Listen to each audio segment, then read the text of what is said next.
They're wrecking us on purpose, these people. We'll talk about that tonight. Senator Marsha Blackburn is here talking about human trafficking. What's going on in West Virginia with these middle school girls taking on a tranny? All that and more coming up on I'm Right.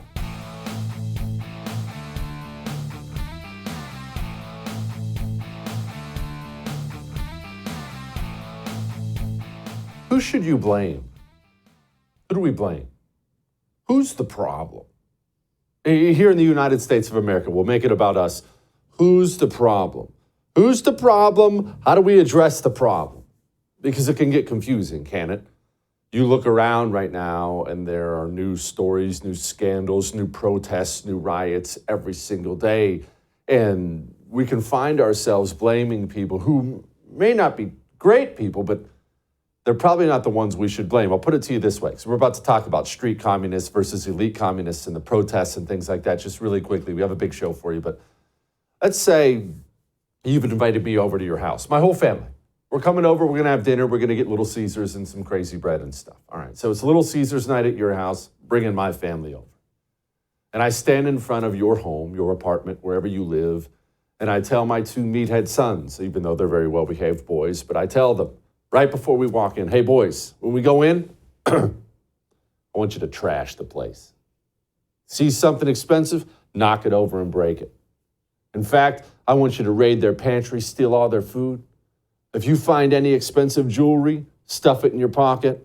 And don't worry, boys, if you do this for me, not only will you not get in trouble, I'll protect you and I'll reward you.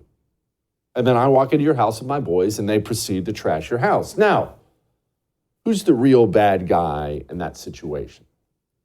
Obviously, you're not happy with the boys, little monsters. Stop breaking my stuff. Whoa, those are my earrings. You're not happy with the boys and you need the boys to stop. But they're not the source of the problem, are they? They're not the bad guy, the real bad guy in that scenario. The bad guy in that scenario is me, the one facilitating it, directing it, protecting it. Right now, the big story across the country, everywhere, every time you turn on the news, that's all you can see is the street animals all over America's colleges. Right now, they're protesting, I love Hamas, kill all the Jews, all the random crap they're saying, death to America, all the standard things they're saying right now. And everyone wants to talk about the street communists this, and I can't believe the students that, and these students are crazy and whatnot. But did you see the story out of the White House yesterday? White House yesterday came out, what kind of leaked, but they kind of announced it, that these refugees from Palestine, refugees who no other nation will accept, because every time a nation has accepted refugees from Palestine, it's been a disaster.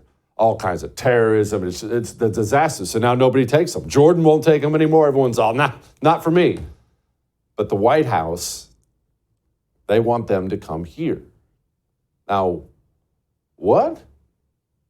How could that be? We just had violent protests and people were getting beaten and there were arrests and the cops had to raid, but you want to gather up a bunch of people and bring more of them? How could that be? Well, as much as I despise the dirty street animals you've seen on college campuses, as much as I hate the Antifas of the world and the Black Lives Matter and the LGBTQ demon freaks as they're out there in their pink feather boas, as much as I can't stand these people only do the things they do in this country because they are paid to do it by the elites. They are allowed to do it by the elites. In many cases, they are encouraged to do it by the elites. The politicians, the bureaucrats, the media people, the finance billionaires, the tech billionaires, they are the true source of evil and destruction in this country. They are the ones who have lined all this out. I want to make sure I give him credit. His name's Matt O'Brien. We've had him on the show before. He's with The Blaze. But he did a fascinating report, and I'll let you go read the report. So I'm just going to paraphrase for you here in the interest of time. We have a senator coming up. We have so many other things coming up. You know, the government's job is immigration enforcement. It's one of their main jobs, one of their few jobs. For obvious reasons, you kind of need the central government to decide who can come in, who's not going to come in, citizenship questions, the border protection. This needs to be done by the federal government. They're the security guard. We hired them to work security. Matt O'Brien lays it all out here. Names, Michelle Branier, Chris Magnus, you name it. The people running the government, and specifically the immigration portion of the government, they hate the country. And more specifically, they hate immigration enforcement for the country. Most of these people have made public statements against ICE, against deporting anybody. The people we've put in charge to guard the door, the security guard we hired to guard the home, it's not that he just got drunk and he's sleeping on the job and now a bunch of burglars are stepping over him to get in the house. The security guard we hired to guard the home is actually taking the money we paid him and he's advertising to criminals that they're allowed to come here. And if they need help with the plane ticket, he's buying them a ticket so they can come to town and come into our home and rob the home. That's where we are. That's where we are as a country. All these dirty animals on college campuses, it's the faculty that created these little monsters. You know, they were talking yesterday about how they think there are terrorists involved and terrorists here and terrorists there. And anyone who's read the Anti-Communist Manifesto, available at jessekelleybook.com, everyone who's read this wonderful book knows the terrorists are on the staff. All those Weather Underground terrorists trying to murder people in the United States of America, they all moved right on to become university professors and administrators.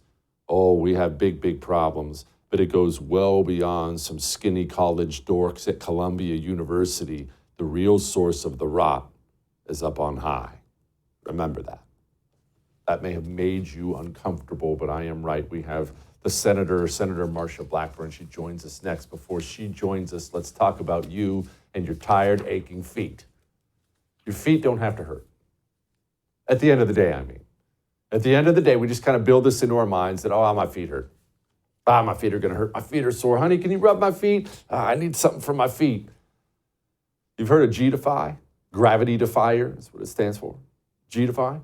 What they are, they're the most incredible shoes ever. They come with custom orthotics.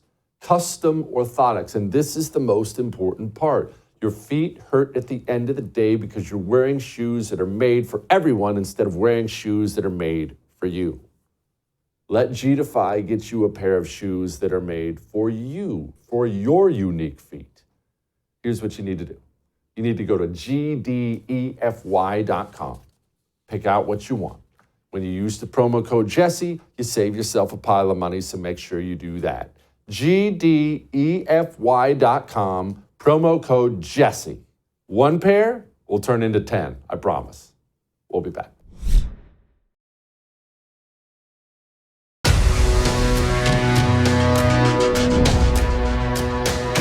Should the United States bring in people from Gaza? Well, we are a land of immigrants. Fully support that, and also fully support amnesty for the migrants who have been here for quite some time. Yeah.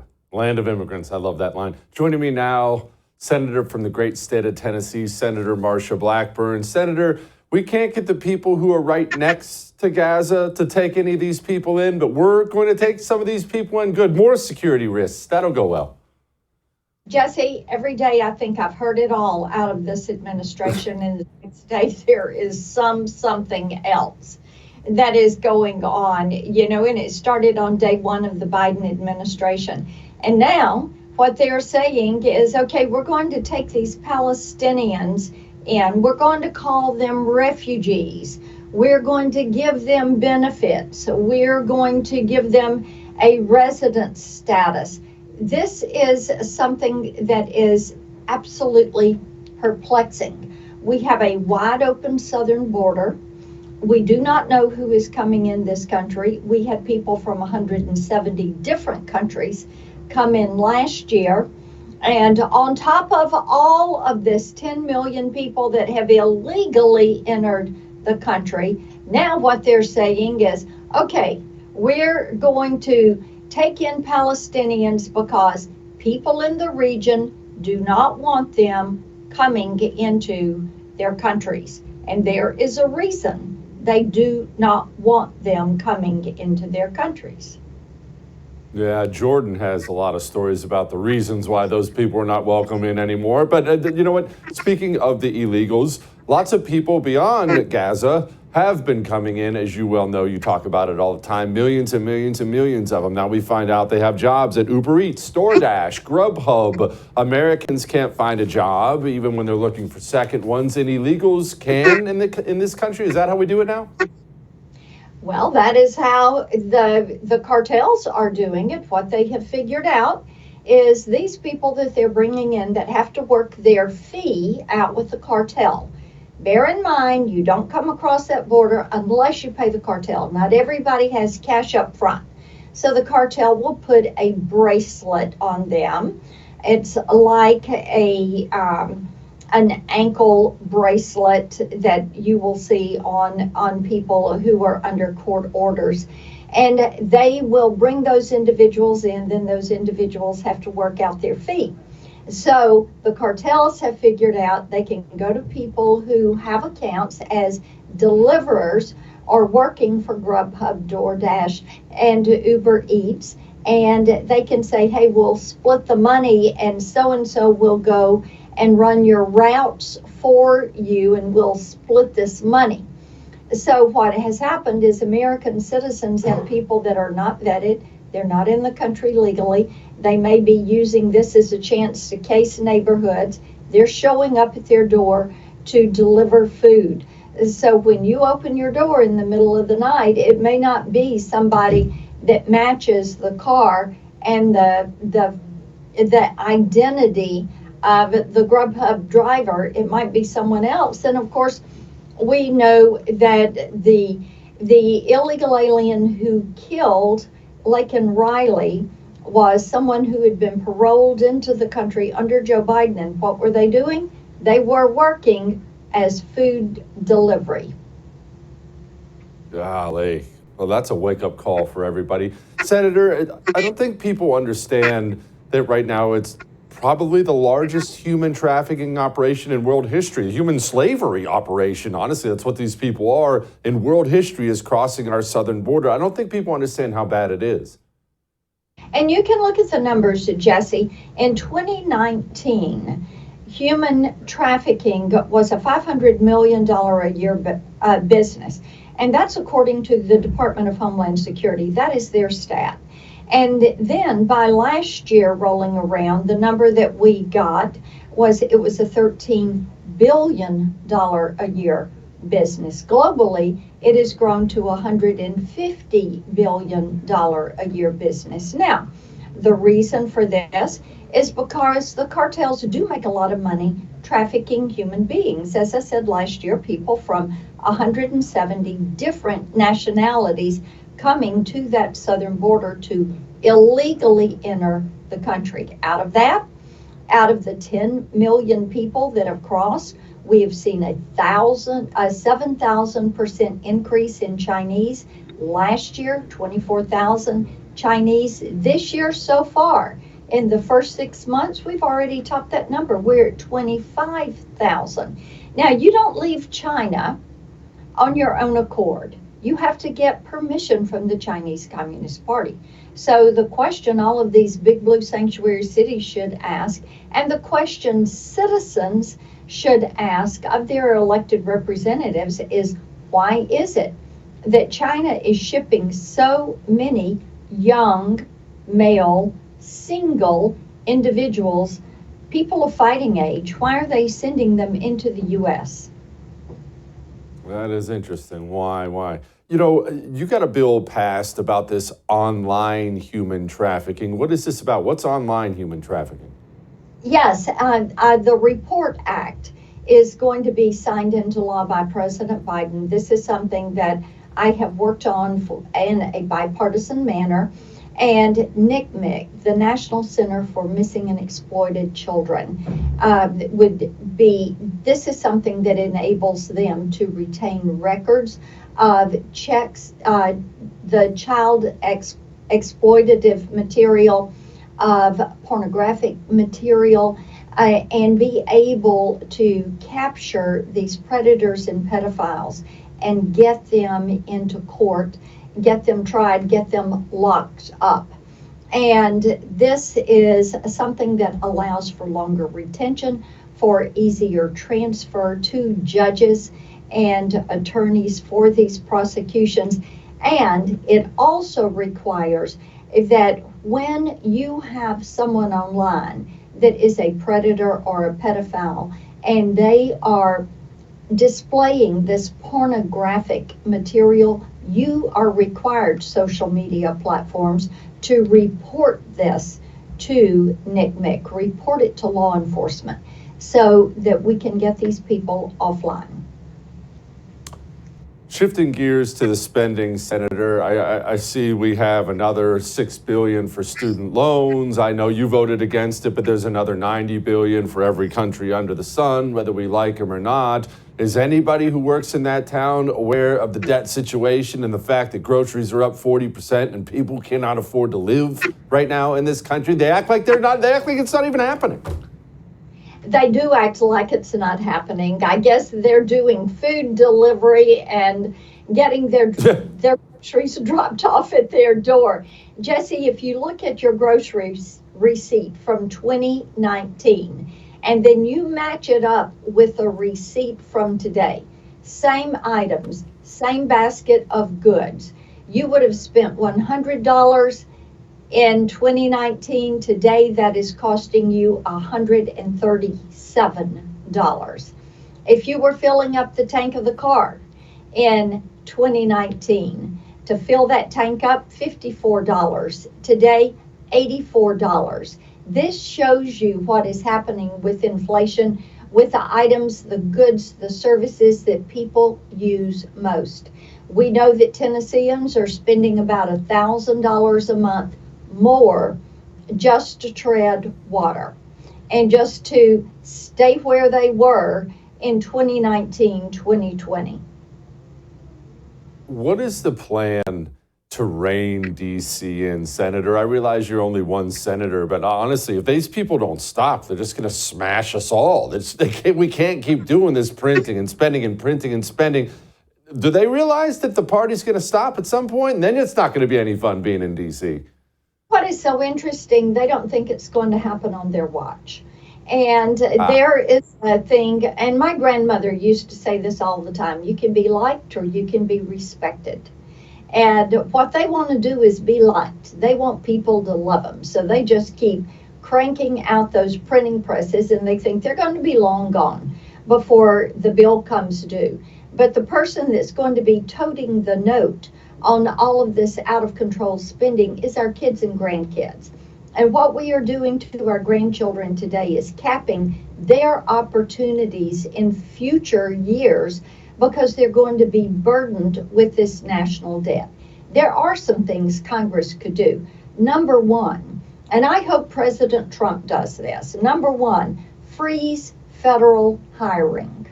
Number two, freeze federal salaries. Number three, move federal agencies outside of DC and get them closer to the people that they are supposed to be there to help. Maybe put the USDA out in Kansas, put Health and Human Services down in Tennessee, put the Department of Education in Florida. Take your pick. There are places that can go. Now, the other thing is to do across the board spending cuts every year. Look at each of these cabinet secretaries and say, okay, you need to go in and you need to make a 1% haircut on your appropriations. Save a penny out of $1, or better yet, save 2 pennies out of $1, or better yet, save a nickel out of $1, and do it for your kids and grandkids. I thought it was so interesting. On July 10th of 2010, Admiral Mullen was asked what keeps him up at night. His response, our nation's debt. And we have to look at who owns that debt. When you look at the fact that China is one of the top holders, the OPEC nations, those nations, a top holder of our debt. This should give you pause. Yeah, it sure should. Senator, thank you. I appreciate it, as always. You got it. All right. Immigration is a problem. But it's not only a problem here, it's all of the West. And that actually makes it sadder, doesn't it? We have former Miss Britain, Leilani Dowding, joining us next to talk about this issue. Before we talk about that, wow, food delivery drivers now too, huh? Do you have your burn a pistol launcher on you? Do you keep it around you at home? You know, I talk to you about Byrna all the time, about the non-lethal pistol launchers. They shoot these pepper balls. They're incredible. The SWAT teams around the country use them. They're legal in all 50 states, by the way. Everyone can have one. And I talk to you about keeping one on you in your car and when you're out for a jog. Having one around you at the house is not a bad idea either. Making sure your dad who lives alone, making sure he has one, not a bad idea. Your daughter you sent off to college, a really good idea. Go get one. Go get a couple. BYRNA, Byrna.com/Jesse. It's a dangerous world out there. We'll be back.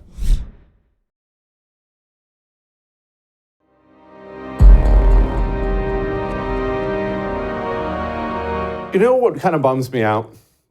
I guess maybe it should make me feel better because the misery is shared, but it bums me out. It's that it's not just us who suffers from all these things, all the endless problems from this filthy, dirty commie stuff.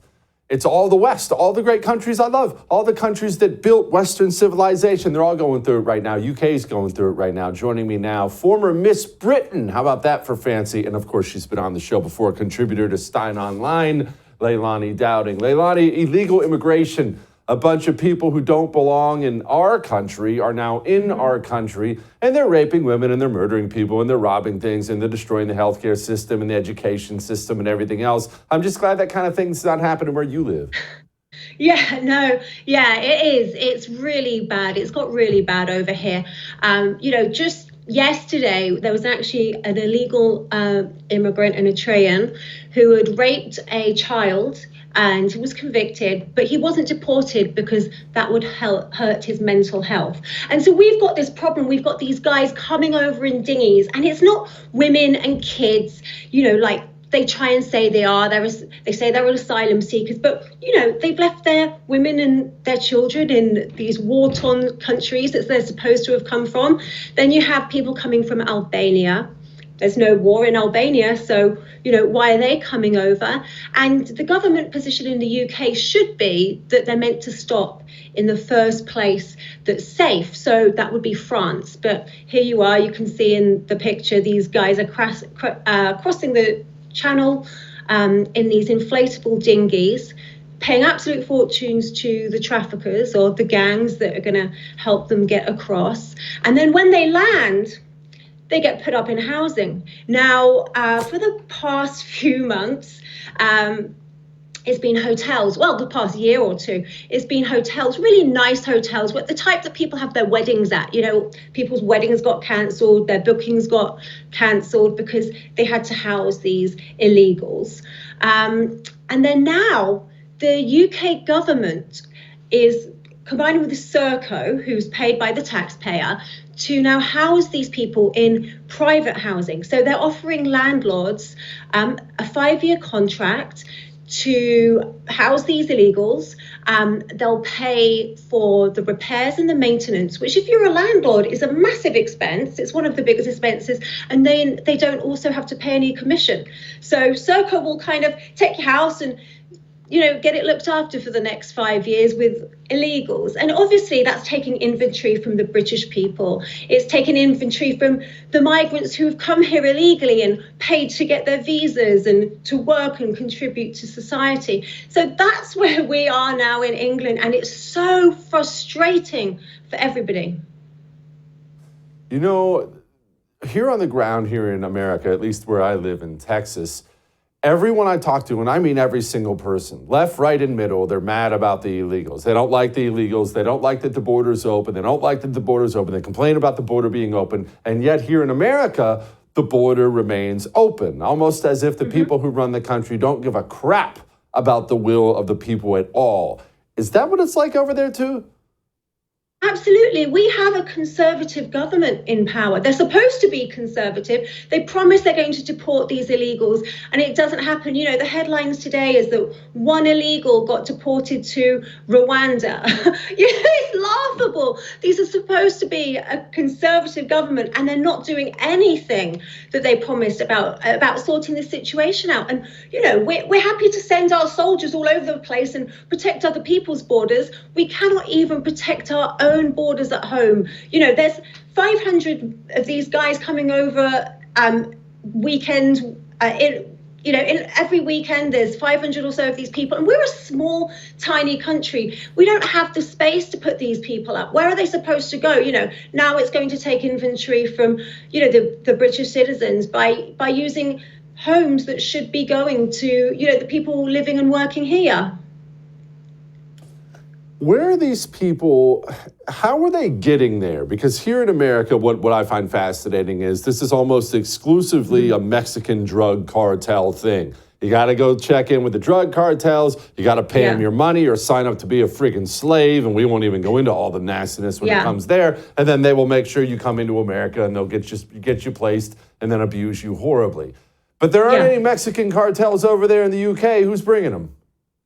You know, they're coming over to France. There's all sorts of drug traffickers and human traffickers, you know, Albanians. A lot of these people are from Iraq, Afghanistan, Pakistan, India.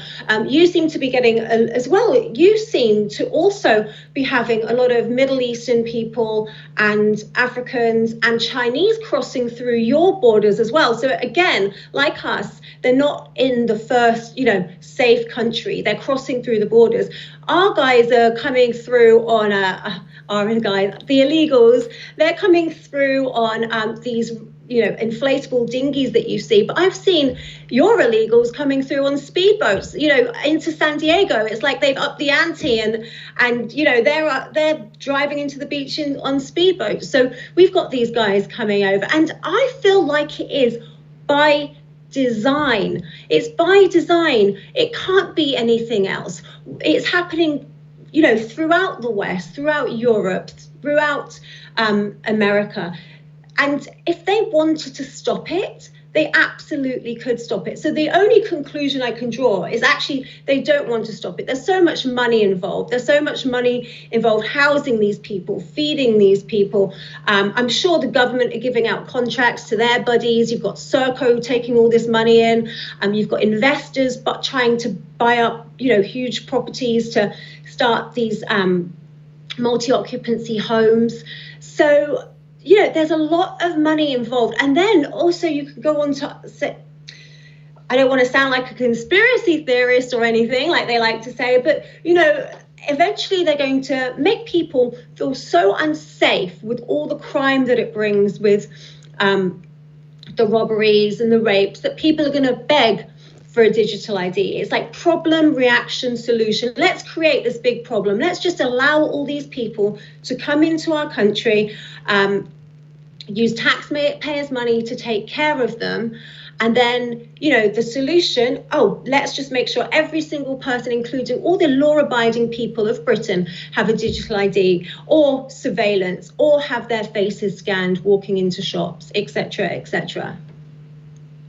Yeah, not that these people want anything like that. I mean, they're certainly not on camera speaking like that, like this clip of Yuval Noah Harari, this piece of trash here was.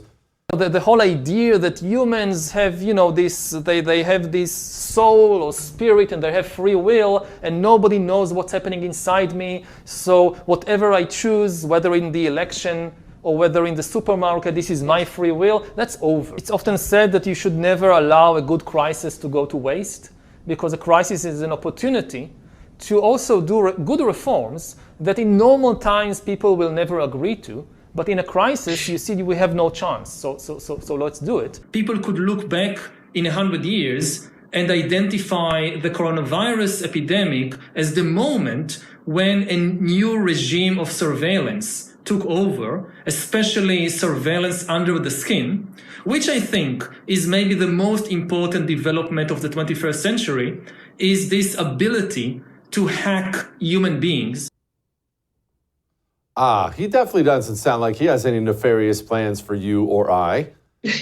And this is the thing, when these people tell us, we need to listen. They're telling us their plans, but he's talking about the crisis. This is a manufactured crisis. This is something that the globalists and our globalist governments are actually allowing to happen. So as I've seen on the sign behind you, it is the destruction of the West. It absolutely is, and it's very, very intentional.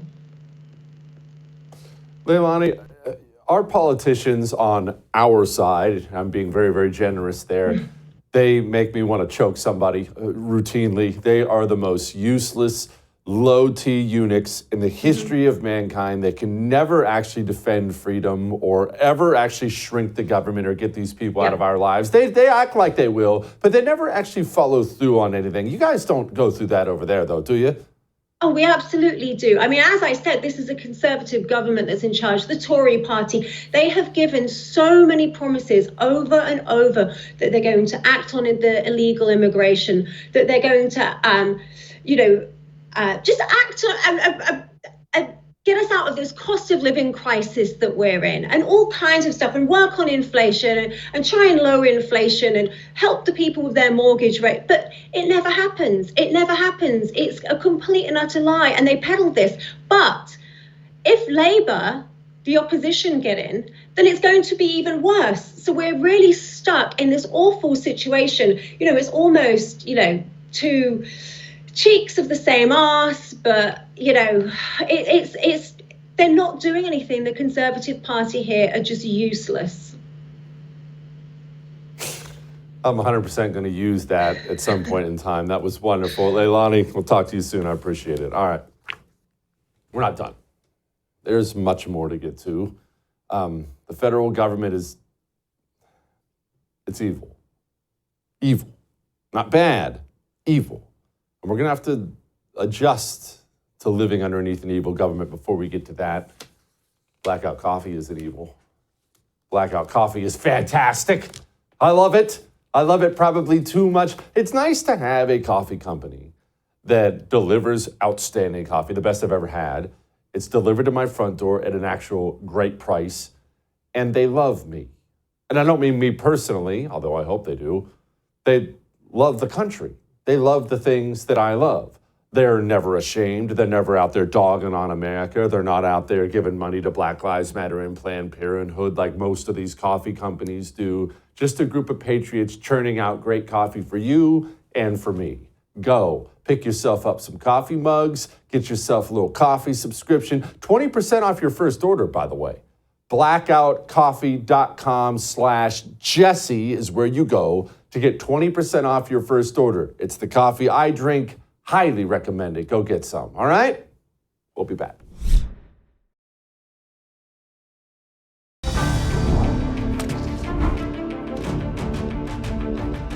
The federal government is a problem. Trying to be as nice as humanly possible. After all, we're about to introduce the future governor of the great state of West Virginia here, so I'm going to try to be as nice as humanly possible, but the federal government sucks. It's really bad, and now we have to rely on states themselves instead of coordinating with, working with the federal government. Now we need them to work against it, and that friggin' sucks. Joining me now, Patrick Morrisey, future governor of the state of West Virginia, current attorney general of the state of West Virginia. Okay,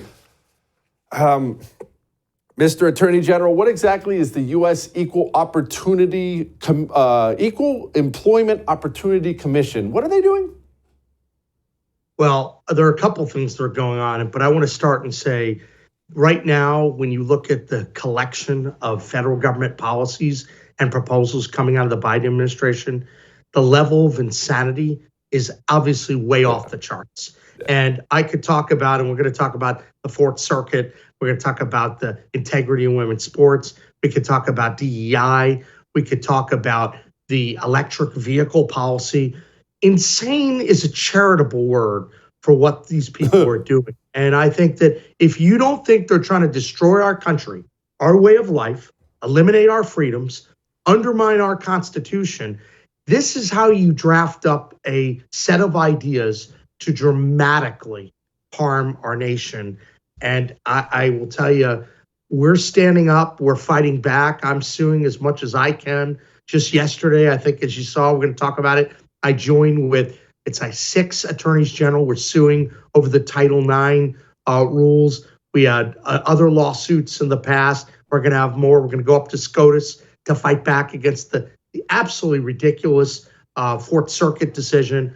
So look, a lot to unpack here, but I will tell you, anyone in America should be concerned. That's why you need strong Republican governors, strong conservative attorneys general stepping up and saying, no, we're not going to let the federal government completely destroy and subvert our Constitution.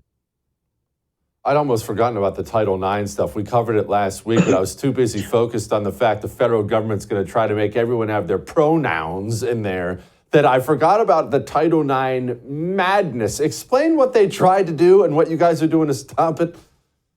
Yeah, so as many of you watching know, Title IX, which was passed in 1972, was originally designed to provide for expanded opportunities for women.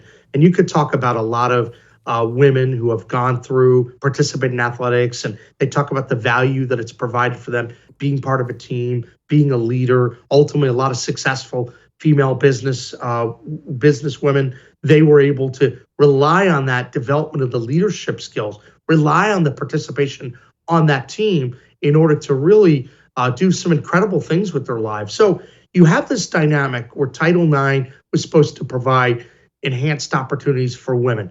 And historically, all of that's been on the basis of sex, biological sex. And in fact, just like in West Virginia, when you segregate out sports teams, when West Virginia, the legislature said that the distinction of determining whether someone's a male and whether someone's a female should be based on biology, not gender identity. And that's because there are clear distinctions in biology. On the sports side, men are stronger, men are faster, and there are clear differences that would give males an advantage, even if that male would take puberty blockers. All of this comes together to a halt in the Title IX regs, where they're dealing with safe spaces and locker rooms and sports, where they're trying to put a gun to the head of the state institutions that are collecting federal dollars and say, you comply or you won't get the money. What my office and others are doing is saying that's absolutely unacceptable. That's not the way Title IX was designed. What they want to do is rewrite Title IX to blur the distinction between men and women and to come up with this new amorphous gender identification concept, which obviously they try to determine that there are 300 different ways you can identify yourself. Well, the law wasn't written that way. That's why the states are stepping up.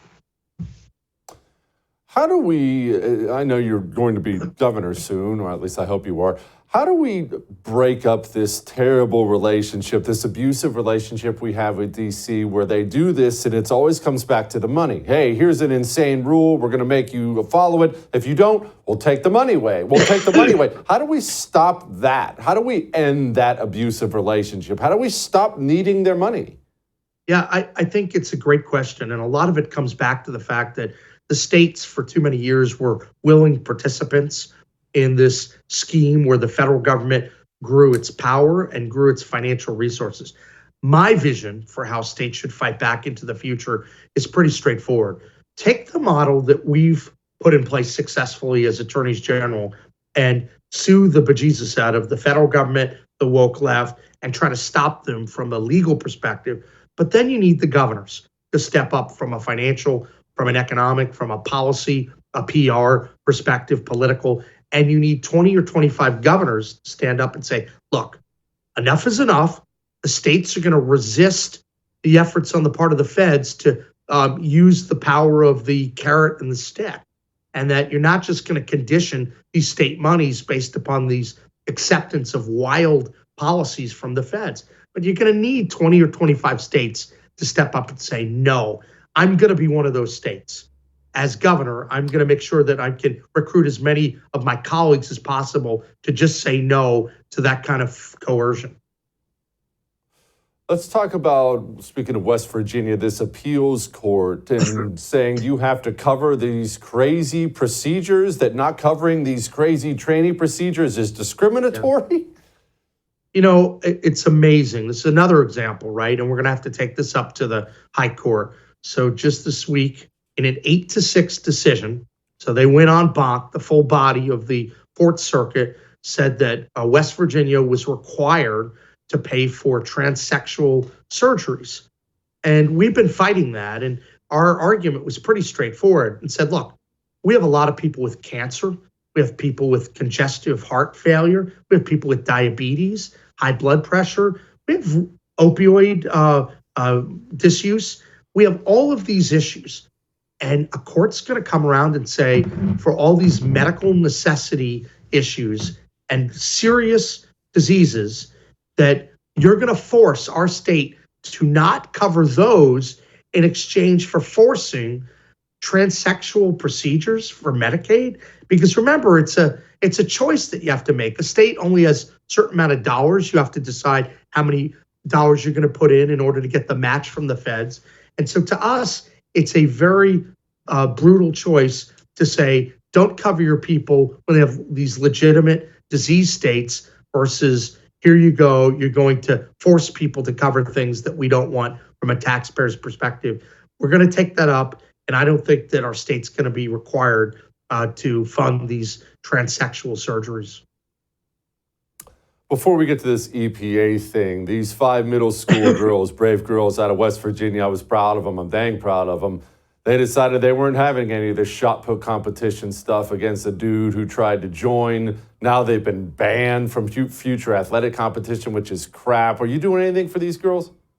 We are. Actually, we submitted a brief in for them, supporting them. And in fact, I had the young girls. They're such great kids. I'll tell you, Jesse, if you saw them, they were at our press conference we had with Riley Gaines last week, and Riley weighed in on this. And these girls said, look, we just want to compete fairly. Well, I mean, these are wonderful little girls, and they just want fair competition, and that's being taken away from them. So I've been very clear. I said to the young ladies, and I've said publicly a lot, I'm going to do everything I can to protect them. And that meant in this case, we submitted a brief because they had filed a suit trying to make sure that they could still play and they weren't going to be penalized. So this is in flux right now. I'm actually hopeful that they're not going to be kicked off the team, but I also know that they should not be required to participate with the biological male, and there's no argument. I do think what they did was brave, courageous, because I think across the country, people need to step up and say, no, this is unacceptable. If the courts are going to get it wrong, we have to make sure that people take matters publicly, not violence, but publicly into their own hands by protesting and weighing in. Let the kids lead where the adults don't. Yeah, there's a million nonviolent ways to do this the right way. Okay, real quick before I let you go, the EPA, I hate them, so I like that you're taking them on. What happened? Yeah, so once again, the EPA is trying to shut down our remaining coal-fired power plants and natural gas. And so you know this routine before. We took the EPA all the way up to the U.S. Supreme Court. We won the big West Virginia EPA case. We did a lot of damage to Biden's Green New Deal. But here we go again. They change a couple commas. They rewrite it a little bit. And then, excuse me, they are now proceeding down that pathway again where they don't have authority to act. They are trying to still get rid of coal and make it very hard to use gas. We're going to sue them. We're going to be in court. We're working with our colleagues. And this is so problematic, especially, Jesse, at a time when they're trying to move to these mandatory electric vehicles. Think about that. It's going to cause the average citizen about $10,000 more to buy a car. There's no business model for the charging stations. And they're dramatically trying to increase the demand on energy while they're eliminating coal-fired power plants and gas. Once again, insane comes to mind. That's what they're trying to do. Once again, my office, West Virginia, we're out in front. We're leading on that. And we could just use more lawyers and resources because these guys are coming up with one bad idea every single day. No doubt. Mr. Attorney General, I thank you as always. I can't wait to call you governor. Hopefully next time I talk, we do, although we'll probably talk before then. Thank you so much. I appreciate it. All right. It's lighten the mood time. Next.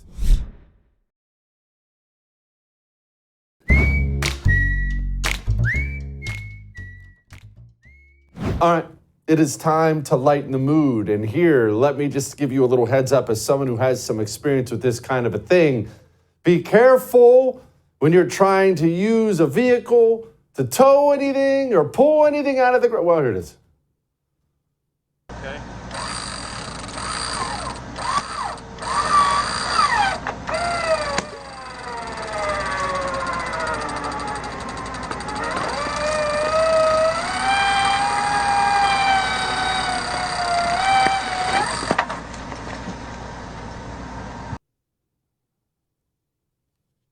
Yeah.